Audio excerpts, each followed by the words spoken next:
Seems fair to me. Well,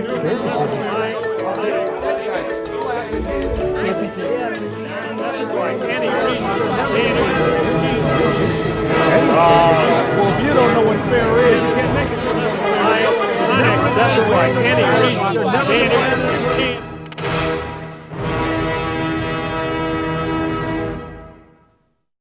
Donnybrook is made possible by the members of the 9 Network. Well, thanks again for joining us for another edition of Donnybrook. Great to have you with us. Boy, do we have a lot of things to talk about for the next 28 or so minutes. And we're then going to be joined by Mike Wolff, retired Chief Justice of the Missouri Supreme Court and retired Dean of the St. Louis University Law School. So we have a great hour coming your way. Let's meet those assembled wherever they are, starting with the news director for the Big 550, KTRS, Wendy Wiese, along with Mr. Bill McClellan of the St. Louis Post-Dispatch, who was voted the #1 reporter in St. Louis by this week's Riverfront Times. Congratulations, Bill. Also with us, the founder of the Riverfront Times back in 1977. Now he's with rawstory.com. He still writes for the Riverfront Times, and you hear him on KTRS, Ray Hartmann. And we welcome Mr. Alvin Reid from 590 AM, 97.1 FM News Talk, and of course, he's a great columnist for the St. Louis American. Well, Bill, we're going to start with you because it was a very unusual week. Actually, they're all becoming unusual weeks for the St. Louis County Council. First, Dave Cook from the United Food and Commercial Workers said, don't pass any of the public safety and health power from the county executive's office to the county council, because that might mean that people won't have to wear masks in Schnucks and Deerbergs anymore. And then we had a couple of meetings in the county council, and instead of taking a vote on that matter, they just read all Tuesday long and all Wednesday long letters and emails from concerned citizens. Turns out a lot of them were gimmed up by the National Abortion Rights Action League, as well as some other groups. So we don't know exactly how granular or grassroots these letters were, but nonetheless, that's all they did. What's going on here? Well, I don't know. I show my age when I say I can remember when the St. Louis city aldermen were more fun than the county council. I mean, the aldermen were always doing goofy things, whether it involved the waste paper basket or drugs they were taking. The county council seemed like grown-ups, and now it's turned around. The county council makes the board of aldermen in the city look like a mature group of people. I don't know what it is, but and it's Republicans and Democrats. I mean, they work together in the name of dysfunction. Bill, I differ with you on one point. You don't have to have been around a long time. Something happened here in the last like 6 to 8 years that I cannot explain. And the whole idea that any government, is a clown show is repulsive. But the idea that within a short period of time, the county council went from, if you attended a county council meeting, you weren't there very long, and there were probably about 11 people in the audience, and now it's this dog and pony. It's disgraceful. I don't have any understanding about it either, except it's sad. And like I said, that'll probably come up a couple more times in this show tonight. I think it's in keeping with the times that we live in. And I think that Steve Stenger made Sam Page possible in the same way that Sam Page will one day make his successor possible. But I think these are just very interesting times. I think when you look at the influence of social media, I'm just forever amused by the fact that Sam Page pretty much presented himself to all of us in the aftermath of Steve Stenger as the anti-politician. He is the most politically astute person that I have seen in a long time. He makes a lot of very bizarre decisions, but it is still, he is clearly the king, and that's the way he wants it. And he is surrounded by very strong personalities, whether it's Tim Fitch or Rita Herdays or Lisa Clancy. So I think there's just a lot of that in the soup, if you will. I think part of it is just the changing demographics and nature of the county. To Bill's point, I don't think in the 90s, Bill, we could have named the members of the county council. We talked about the county council maybe once or twice a year, or maybe once or twice every other year. To try to be inclusive. It just didn't come up. And now, of course, St. Louis County is a much different place than it was 20 or 30 years ago. And I don't know, I think I'm not quite as I've gotten to know some of them, and I think they're all individually, doing their best. Wendy's got a good point about Sam Page. He's very definitely a Al politician Haig. first. He's Al Haig. No, it's not like he's more of a politician than a lot of people thought when he came in, and that doesn't make it all bad or all good. I think that I'm a little hesitant. I think the one place that the county council's been on the high ground is accountability for how taxpayer money's spent, because that's its fundamental job. You say they've been on the high ground, the county council? On wanting accountability for the use. Well, right, they're the ones who gave all They gave it power away. to Sam Page. I mean, the ones they did, but like I say, it was a party. I think at first, remorse. I think that they should have it. I'm not so sure that the executive branch or the health department necessarily should have cede power to the county council on issues like the mask mandate or something. Well, I kind of agree with you, Ray, but the thing is, they could have passed the measure, taking some of Page's power and giving it to the council, and then he could have vetoed it. And there's no way there would have been 5 votes to override it. So I don't know why they just didn't vote on it and move on with the business. But to read letters. Oh, I agree with you about constituents, that. I don't 10 understand hours. filibuster. Hey, well, let's move on to another topic then. And I think this was a major topic that got some, but not a ton of attention, Wendy Wiese. And that's when, and speaking of the 1990s and the 1980s, Civic Progress was a major earth-shaking organization in the greater St. Louis area. Well, it announced just this past week that it's considering a merger with something called Alliance STL and the Regional Chamber, the Downtown St. Louis Partnership. These groups, in addition to them, Arch to the Park, will all become, if this plan comes to fruition, one organization. What's your analysis of this?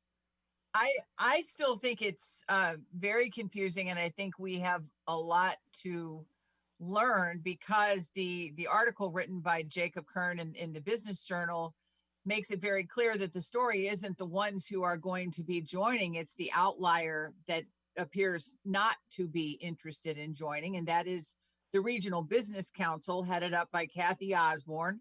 The Civic Progress with its 33 members, and then this mid-cap, this organization that was spun off of the RCGA 10 years ago represents mid-cap companies. But it was kind of, I don't know, I just thought the article was really intriguing, because Jacob Kern uncovered an email from one of the members congratulating Kathy Osborne for not being baited into, I suppose, joining the other groups. And I think that we have a lot to learn, but the members seem to be fairly enthusiastic about the ones that are joining. I cheated and took notes on what Kathy Osborne said, because I thought maybe we could have Alvin translate and see. Kathy Osborne said, "We feel we can better serve the St. Louis region by using our collective strength to being a strategic partner, collaborator, and funder on initiatives of common concern." And I read that, and I read it a couple times, and I tried to figure out whether she was happy about this or sad. Alvin, what is she saying? She's saying, forget y'all. The thing is that, somebody really close to me used to help write mishmash like that for a short period in their career. And basically that's what she's saying. Now, what they are going over here, and it may be a good thing, it may be a bad thing, but if this, collaboration were to come to its fruition, dozens, scores, if not hundreds of people will lose their jobs because it's redundant. And the same companies that are they're in the same organizations. So at some point, you could just eliminate staff and you can eliminate expense. And I think that's what is at the bottom of this. It's like our overhead is too high. So if I'm the president and the CEO, or I'm this and I'm that, I'll keep my job. Now, I doubt if some of the vice presidents will be asked to fax stuff and make copies and all that, but it probably should come to that. Yeah, it could come to that. So, I mean, it will save these organizations literally, I would say millions of dollars. Well, I'll tell you what, I didn't hear any of this discussion. Charlie? I was just going to say, I didn't hear any talk of this until recently when Bob Clark, the CEO and chairman of Clayco, was on our show on the second half of Donnybrook. And he pointed to all these organizations. He says, they're spending a collective $84 million and they have no jobs or economic development to show for it.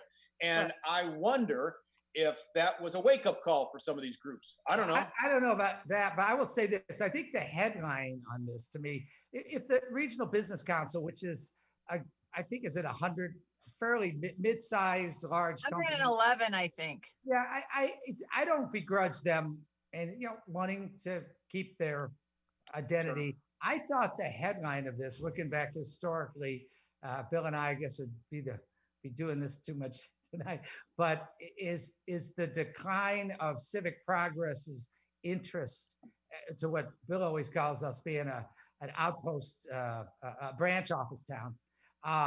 It's really significant to me that civic progress, which once was like untouchable and unaccountable and sort of call all the shots, is now willing to merge with a lot of other organizations. I thought that was rather shocking. I think the general concept of the business community, A, having more consolidation and coordination, and B, and this is what I've talked about with regard to when Michael Neidorff made his comments, is a little more accountability for its role in St. Louis's progress or lack thereof. We always talk about governments.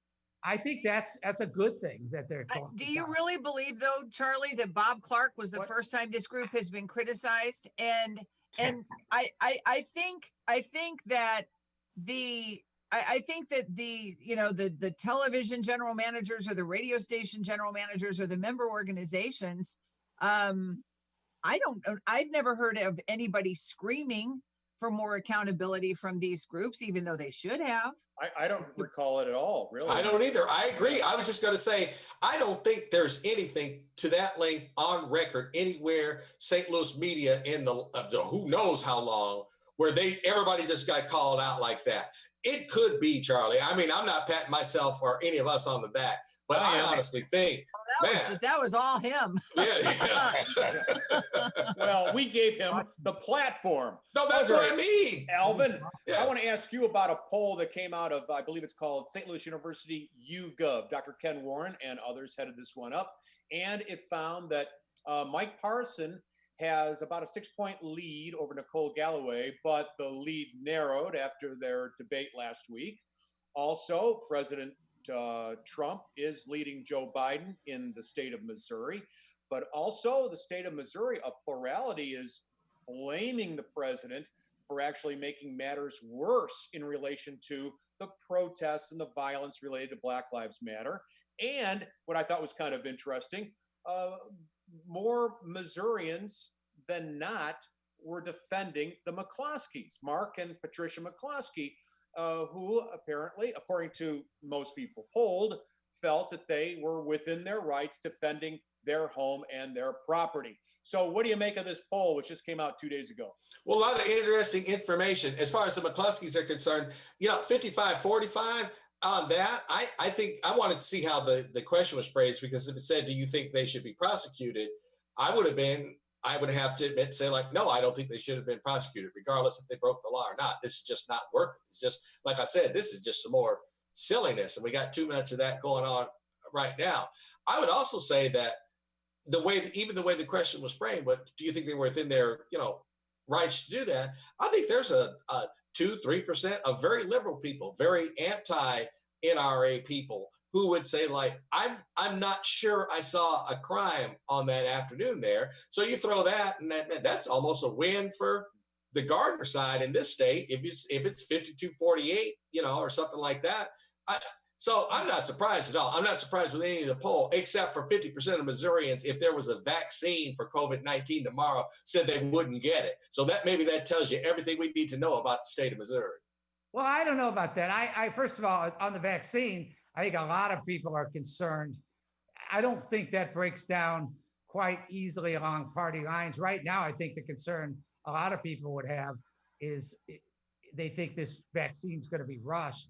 So people that are certainly aren't. That's a good point, Ray. And honestly, I didn't take that into consideration. I was thinking we have a real vaccine and it works. Okay. Well, let's just put a damper on that, because there are great scientists at SLU and WashU who are not being rushed. At least they're not being pressured by President Trump. Let's admit that. I'm sorry to interrupt you, Ray. Go ahead. Oh, no, you're fine. I thought that it was interesting to see that Ken Warren talked to me that the race got a lot closer after the presidential debate, both in terms, it affected the state race with Parson and Galloway as much, where Parson only had a 1-point advantage after the post debate in this poll. And it's a very credible poll. So it shows that while Parson, you still have to say, is ahead, the race is arguably too close to call, which is interesting. And as far as the McCloskeys, Ken said it was pretty just party line, which means the popularity in the St. Louis area, which in city and county is overwhelmingly Democrat, it would show that they were not a minority of people approved of what they did that day. What I thought was interesting was sometimes the people seem so sophisticated, like the polls showed that a majority of the people are opposed to Prop 3. And I thought that shows people are paying attention. And yet you turn around and Josh Hawley is our favorite senator by a good deal. And I thought, well, maybe the people aren't so sophisticated. I mean, it's an odd, and that's just because they don't agree with me, I know. But it's sort of odd the way the Missourians can be way over here on this and way over here on that. Well, I thought the most interesting story out of the week regarding the McCloskeys came from Channel 4, which reported that Mark and Patricia had a meal at Original Pancake House in Ladue. And in addition to their tip, they left a signed autograph, a photograph of both of them holding their firearms in front of their mansion. And it said, "Thanks for the great service, Mark and Patricia McCloskey." Told ya. Either way, I am the one that suggested they move to Cape, and they would definitely be more popular in Cape than they are. Hey, this was Ladue.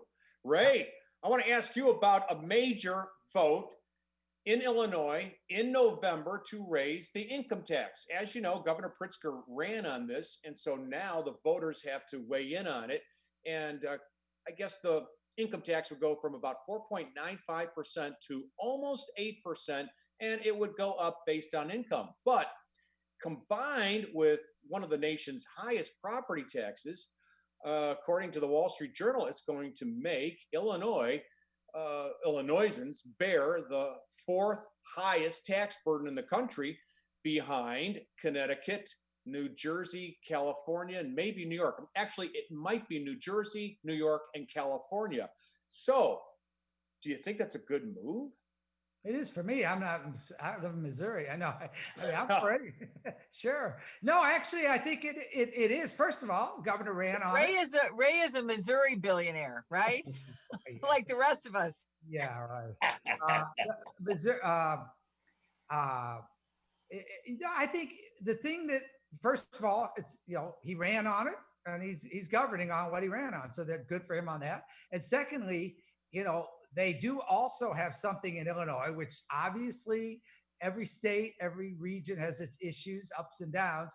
But in general, people in Illinois receive a level of services across the board that if you measure them against Missouri is higher. They don't, for example, have the lowest paid state workforce. They don't have as low a Well, that's the problem. The So, pensions. so there is. Yeah, before they you- need to do this. gobbling They up. need, What they're they getting. need money. They really do. What?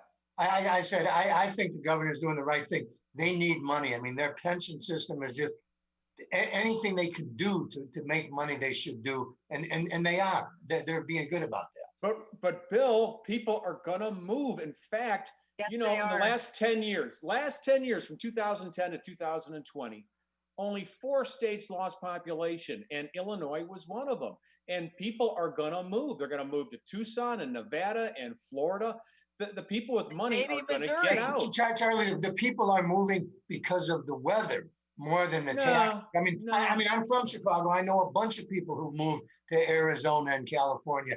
And, you know, maybe it's just my friends didn't have any money, but nobody said, well, the taxes here Oh are no, high." they're saying said, that. I want to be in the warm Charlie. weather. No, they're saying it. You talk to people in Illinois, they're sick of the property taxes and they don't want the extra burden. And we didn't even mention the alcohol and the gas taxes. And look, you go to downtown Chicago where they're now facing unrest and COVID, and you combine that with the higher Economy that's taxes, falling people are moving. They're already moving. All right, Charlie, they're moving. Well, and Let's the be people- serious about this. Hey, so, all right, Chicago, city of broad shoulders, moving on, doing whatever they need to do to get there. Funds everything in the state of Illinois for the most part, okay? Hey, everybody, we're in a situation where everybody's got to give up a little bit more money, okay? He ran on that. He's doing this. Oh, and he also said, hey, all y'all got a problem with gambling. So what? We're gambling. We're making money off of it. All of y'all have a problem with legal marijuana. We're selling marijuana legally and making a killing off of it on tax. I'm doing my part. Hey, Charlie, He's asking the people to do I theirs. wonder And if it's that's people, spoken and your I am part. never, about I'm sorry, if- I am never, look, it's not my money because I'm not rich. But the second you start talking about we're going to raise the tax realm on people making $5 and $6 and $57 million a year, I'm voting for that. And so are most of the people in Illinois. Right, but the Charlie, people who are making the money are going to split. They're Just going like they to did in Wendy, Connecticut, that's the just like thing. they're doing in New York Wendy, right there's now. no evidence. First of all, Missouri has 6 million people. I would much rather it had 5.8 million people and it wasn't 50th in support and everything and had a higher quality of life. You want to talk about taxation in general? It's a great metaphor. Ray, Look have you at the seen the cigarette quality tax. of life on the Metro East? It's not always that great, Ray. Excuse me. Oh, wait a minute. that Have you seen the overall- quality of life in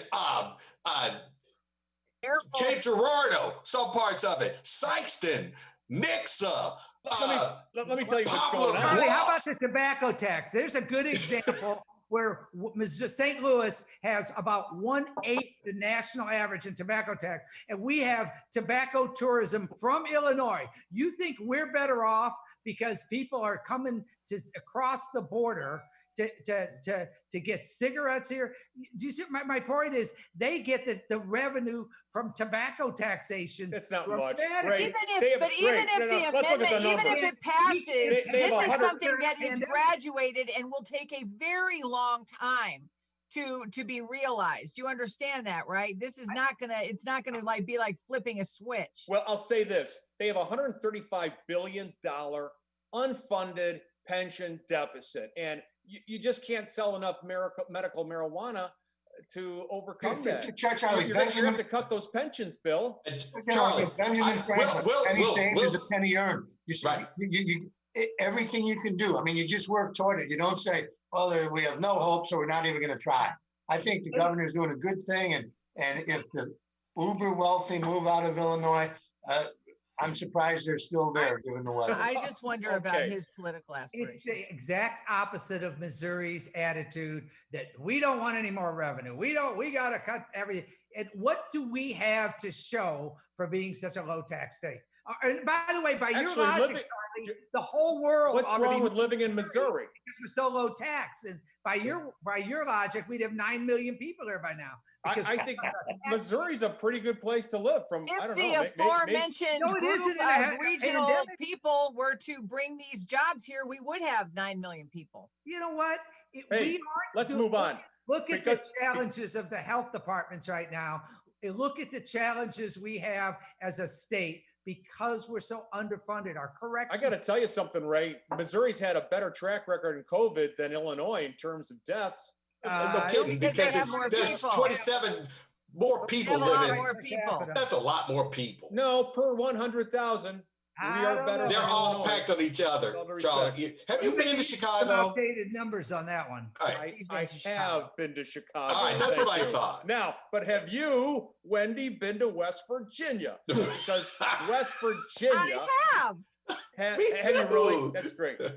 West Virginia is going to win the Hyperloop test. It's a $500 million project that is going to test this electromagnetic form of transportation where someday maybe we'll be able to go to Kansas City in 30 minutes in these pneumatic tubes. So what does it say about Missouri when we lose this project to West Virginia? I think it says that our brothers and sisters in our fellow citizens in West Virginia, maybe they need it more than we do. I have no earthly idea.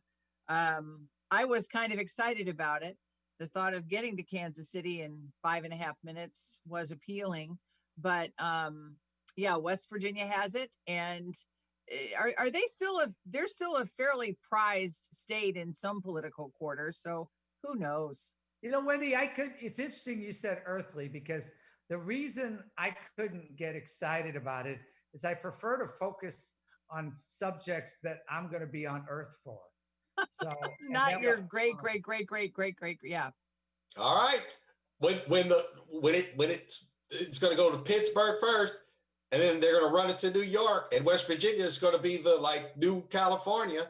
People won't be working in coal mines anymore. They'll be working on the railroad or the Hyperloop. You see, right? We lost again. Missouri lost. I won't say we're losers, but we lost. Well, There's no pride in losing. That one. I thought it was just end up costing. We'd be throwing money at it, and the Hyperloop. And eventually, people would just laugh at us and go home. And so maybe West Virginia is onto something. Wheeling is going to be the new San Francisco. I'm telling you. Oh, yeah, Save your thoughts. Great comments, everybody. That concludes the first half of this evening's broadcast. In a moment, we'll talk to Justice Mike Wolff, retired Missouri Supreme Court, about many matters. We hope you stay tuned because we will be right back. Donnybrook is made possible by the members of the 9 Network. Seems fair to me. Well,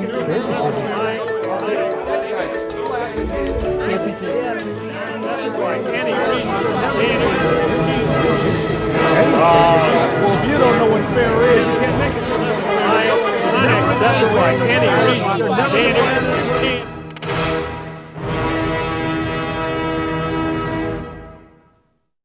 Donnybrook is made possible by the members of the 9 Network. Well, thanks for joining us for the second half.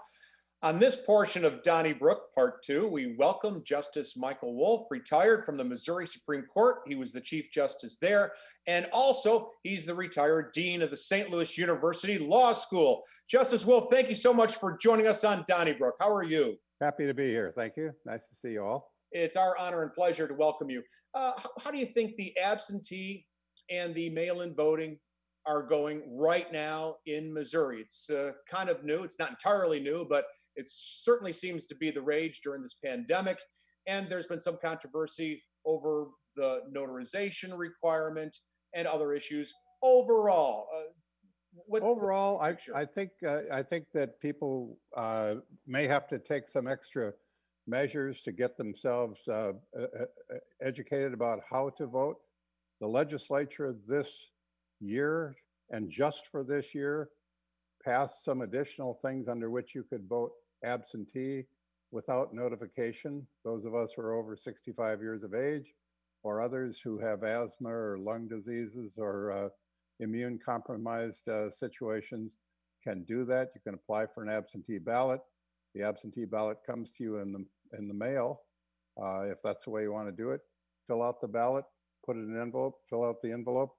I've already voted, and I took my ballot envelope with the ballot inside to the election board at Northwest Plaza. They had a line of people who were there to drop off their ballots, and they look at the envelope to make sure that you filled it out correctly. They stamp it, they have you sign it, they look at your ID, and they put it in a ballot box. I thought it was very efficient. The legislature also, in that same bill, passed something called a mail-in ballot, which is not an absentee ballot, which does require notarization. The one I was just talking about for the people who are older or have COVID-related weaknesses don't have to have notarization. But if you have a mail-in ballot, you have to have it notarized, and you can only send it in by mail. So that might be a little confusing. I don't see any reason for using a mail-in ballot unless you are not qualified to vote absentee under the measures that I just mentioned.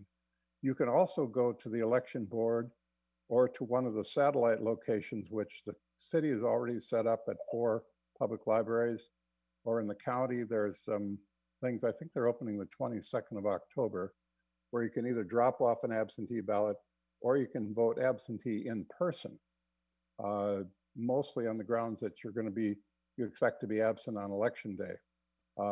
They have voting machines at those locations. You can go in and vote after you've proved who you are and they've looked you up and all of that. So I think that when I went out, and it was about 2 weeks ago, to Northwest Plaza to the election board, there were probably 25 or 30 people in line ahead of me. It took all of about 10, 15 minutes. It really wasn't very long at all. There was a second line for people who were there to vote absentee in person. That takes a little longer because there you're actually going up to a machine and getting signed in and all of that. But I thought it was pretty efficient. You know, in Missouri, the elections are local. They're run by local people. And when I vote in person, and I did in June, it's kind of inspiring because you've got volunteers working for, I think they get paid a little bit, but working for the election board at your precinct. I see sometimes the same people year after year. They're getting a little older, but they tend to be retirees. And it's kind of refreshing to see that you can conduct an election on a local basis. In the city and the county, we've got election boards that run these things. In most of the rest of the counties in Missouri, except for Jackson County and Kansas City, elections are run by the county clerk. And so they rely a lot on citizens who show up and do the work of running an election. And, you know, they're not perfect, but I think they do pretty well. How about some questions? We'll start with Ray. You're not guilty, Your Honor. They all say that. I assume from watching the hearings that you can't comment on cases pending before the court. But why wouldn't I? I'm a retired guy. I'm sorry. Go ahead, Ray. I'm interested in your take on the McCoskey case. First, your opinion of whether they should have been prosecuted in your judgment, but particularly I'm interested in the role of the governor and the attorney general. The governor for announcing, actually before charges were filed, that and doubling down this week that the McCoskeys would be pardoned no matter what happened, and the attorney general having filed what seems to have been an amicus brief on behalf of the plaintiffs. What is your take from a judicial perspective on all that? of that seems to be in the wrong order. I worked part-time for the first year in the transition with Wesley Bell as a senior advisor. And that case would have qualified what I call a couple of knuckleheads with guns who didn't do too much damage, but they perhaps did commit an offense and the prosecutor decided to charge him. So our point number one is that at least at the start, all prosecution is local. It is not state unless there are some instances when the governor can appoint somebody else to come in and prosecute a case where the elected local prosecutor is disqualified. There are availability in the Attorney General's office of people to come and assist local prosecutors upon request. But the legislature in its extra session this fall had a bill that would allow the Attorney General to come in and basically override a decision made by a local prosecutor. And the legislators, quite wisely, I think, refused to pass it. It's something that's been proposed in the past, but I think people are satisfied to elect their prosecutors, and the prosecutors, as elected officials, get to make those decisions in the first instance. The other problem that the Attorney General has in filing what you call his amicus brief, whatever it was that he filed, saying that the McCloskeys were on their side of right and so forth, is that if there is a conviction, the Attorney General is the one who's assigned to defend the state's position on appeal. So he's already announced that he doesn't think they're guilty.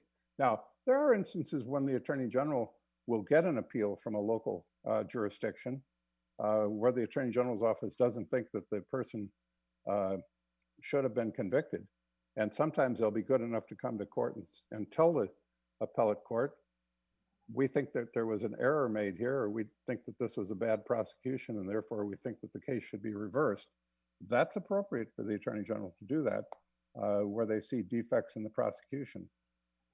It's interesting that in recent decades, the Attorney General's office, and so it's not just Eric Schmidt, has taken the position it's their job to defend the validity of every conviction that comes before an appellate court. I don't think that's the case. The job of a prosecutor is to see that justice is done, not necessarily just to secure a conviction. And when we lose track of that, then we've lost the part of our profession that's supposed to be guardians of whether or not there's a useful or right conviction. How about you, Alvin? All right, so I'd imagine you got a call or 75 back in early spring. Now, as the former dean, you know, students in law school are there, and it's January, and they're starting their second semester, and all of a sudden they have to take, you know, online classes and go through all this. It's hard on all students, but I think those seeking their law degree, how did the faculty handle it? How would you have handled it? And just how does that work as far as I'm getting, you know, maybe, you know, like a medical doctor degree, but I'll use, you know, law school, obviously. It seems that the parameters for that are a little different than just your undergrad or just when you're in college. Yeah, I think that's right. But I think they met the challenge quite well. There was a bar exam. There was an effort by the deans of the 4 law schools to do something other than to have the bar exam in the way that they have it, which is a whole bunch of people in some rooms taking the exam. And I think the Supreme Court took the position, well, you're going to have to show up and take the bar exam. That's how you get to be a lawyer. You know, for those of us who've been through law school, I guess you consider that there's a certain amount of overcoming adversity that goes with the territory. I don't think they were planning on quite that amount of adversity. But I noticed that the pass rate for the July bar exam, which was given under those adverse circumstances, was higher than it usually is. So either the grading was a little bit more generous, or the students, the examinees stepped up, or some combination of those two. But I think that they weathered through it. I did not hear of any instances where people traced back being in the bar exam to getting exposed to a COVID infection. It's possible that that could happen. I mean, that could happen at your grocery store or church or whatever, even under some pretty strenuously enforced circumstances. So I've always been wondering about the bar exam, or is that the right way to make sure that somebody's competent to practice law? I've always been willing to entertain some other way of doing that, but when you got large numbers of people, we're happy with standardized tests, aren't we? I mean, that's what we do with college admissions and all that kind of stuff. I'm not vouching for the validity of all these examinations, but we use them because we're sorting out large numbers of people. Well, you think the bar exam was better because the bars were closed for several months? I don't know of any examinees that spend any time in the bars before the exam. Unfortunately, they may spend some time after the exam, and I've known a couple that have gotten into some serious accidents going down from Jefferson City, where they took the exam, to Lake of the Ozarks. But you know, that's in the category of useful indiscretions. All Hey, right. Bill. Bill McClellan? Did you go me? Yes, sir. Oh, hey, Mike, let's talk about pot for a minute. Sure. You know, the medical marijuana thing has been kind of a debacle. And I wrote a column that you're aware of where I thought you should have been the director for medical marijuana instead of Mr. Fraker, who was a termed out state rep who didn't know anything about it. And it allowed Steve Tilley, I thought, the lobbyist, to take over.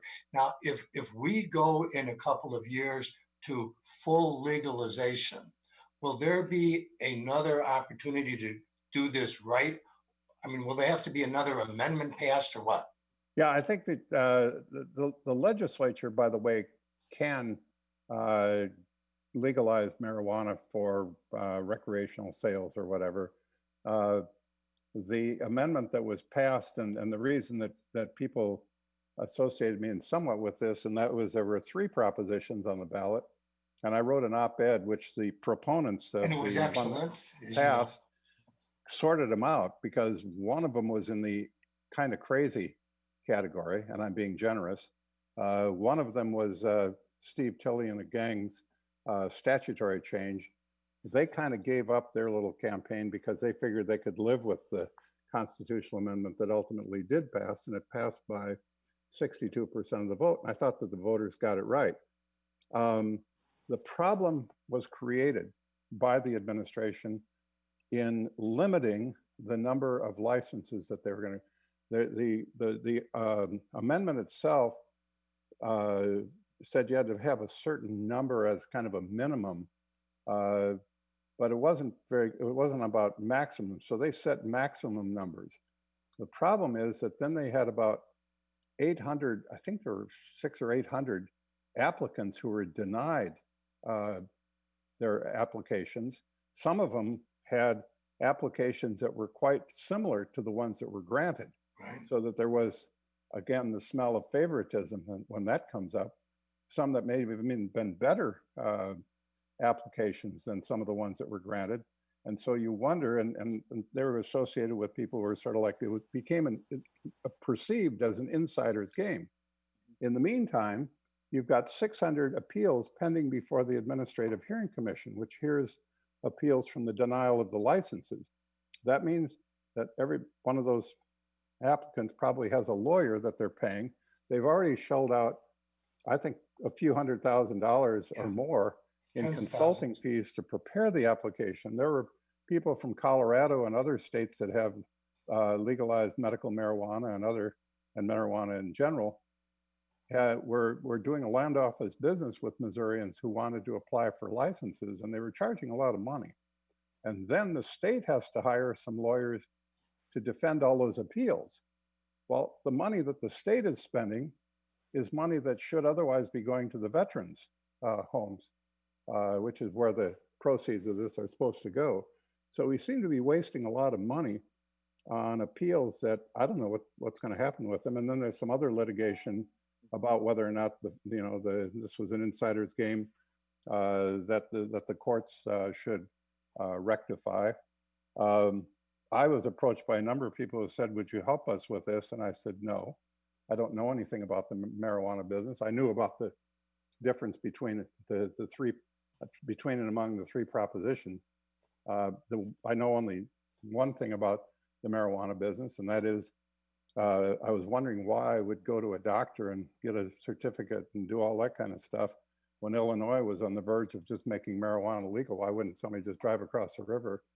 And there still are long lines out there in Collinsville as I drive by, as I sometimes do. Don't stop, by the way. But that they're doing a great business over there. And Sure they are. I would venture to say it was like the old days of the blue laws. Remember when you go to Fairview Heights on a Oh, Sunday and you'd see all the indeed. cars with Missouri Mhm. plates? I'll bet you there's a lot of plates over there with Missouri plates. Now, there's a problem here, and that is you're taking a federally banned substance and crossing state lines with it, but I haven't noticed that the feds have been all that eager to prosecute it. Okay. Wendy? How and I know we're hopping all over the place here, but if we could get back to Circuit Attorney Gardner, and the relationship with the St. Louis police. This is such a critical time for this city, for all major cities. How troubling is it to you to see? How real is it in the minds of people who follow it just sort of passively? Where do you come down on that much of a rift between those two pivotal areas in our justice system? It's quite remarkable to me. I know that in large prosecutor offices, you have in the county, you've got a whole bunch of police departments. You got about 60 of them bringing their cases to the prosecutor's office. There's a warrant office in the county. There's a warrant office in the city, and they bring their what they have their investigation to the prosecutor's office and said, here's a case, we want you to prosecute it. A fairly substantial number of those cases, and I'll go back to George Peach, Jennifer Joyce, whatever, Bob McCullough in the county, turned down because the evidence wasn't there, the evidence wasn't good, and all of that kind of stuff. There are probably within prosecutors' offices, informally, people say, well, this officer, we better be careful because this one might not be truthful. Kim Gardner compiled a list and kept a list of police officers whose cases she wouldn't prosecute. I think announcing that and getting into a public spat with the police is kind of a bad idea because in effect you need to make sure, you need to help the police make sure that their investigations are correct, that you can work with them, but you also have to have the kind of relationship where you can say, no, we're not going to prosecute that case. Your evidence just isn't there. We can't prove that. And so, and those situations happen day in and day out in prosecutors' offices all over the country, but it's not a big deal because you don't make a big case out of something that you can't prove. Justice Wolff, what do you think about packing the court? You know, I've gone around on that the last few days, and I have to come down. And today I don't know, but yesterday I was pretty sure, and the day before I was pretty sure the other way. But you go back to 1937 when Franklin Roosevelt, having just won a landslide election, got one of his allies in Congress to pass or to introduce an act to expand the Supreme Court by one justice for every justice who was over the age of 70 and a half, up to 6 more. So it could potentially have led the Supreme Court to being a court of 15 justices rather than 9. And it became referred to as court packing. That got slowed down by and large by members of his own party. The committee chair couldn't quite get around to having the hearings on it, and the public reaction to it was very substantially against it. The word packing was coined about packing the court. I'm not sure exactly how that applies here, except that we see that as, you know, a bad thing.